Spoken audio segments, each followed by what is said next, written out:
As fall was beginning to give way to winter in the Pacific Northwest, I was keeping an eye on the forecast from time to time, looking to spot interesting conditions for photo outings. During this week in November, we'd had a few days of wind and rain, so I thought to check the wave report for the coast, and I spotted something promising. It looked like Sunday morning there'd be a nice storm swell rolling through, so we packed up all the camera gear and decided to make a day trip to Cape Disappointment State Park. In spite of the name, this is a very undisappointing spot along the Washington coast to camp and enjoy the beach. It's located at the southwestern corner of the state, right across the Columbia River from the state of Oregon. The Columbia River was pivotal to the naming of this cape in 1788, when the English navigator Captain John Meares failed to cross the substantial river bar that forms where the Columbia meets the Pacific Ocean. The collision of water currents here and the shallow sandbar can create some very consequential sea conditions. The Columbia Bar is about 3 miles wide, and it reaches 6 miles out into the Pacific Ocean. It has wrecked over 2,000 vessels and claimed about 700 lives since 1792. This reputation led the U.S. Coast Guard to establish a station here for quick response to vessels in trouble.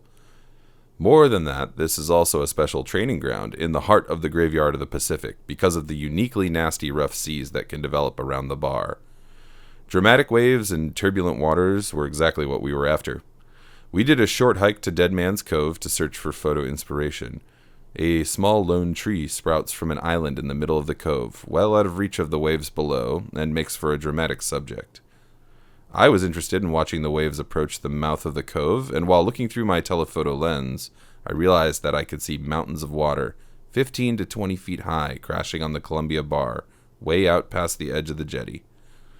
I really wished I could fly out there on my drone to film that violent sea from the air, but the land in every direction belongs to Washington State Park, and piloting a drone in this area is strictly prohibited. However, the beach area along the jetty had some spots where we were able to park to watch smaller waves crashing on the rocks below the lighthouse. As waves washed in, they rebounded off the rocks in all directions, sometimes meeting face to face and erupting upward in magnificent sprays of water. The weather was variable, quickly shifting from pouring rain to dazzling sunlight, and during these brief breaks between the rain, the sun raked into the cove like a spotlight. The waves were backlit like flowing jewels, while exploding white water stood out brilliantly in front of the dark rocks behind.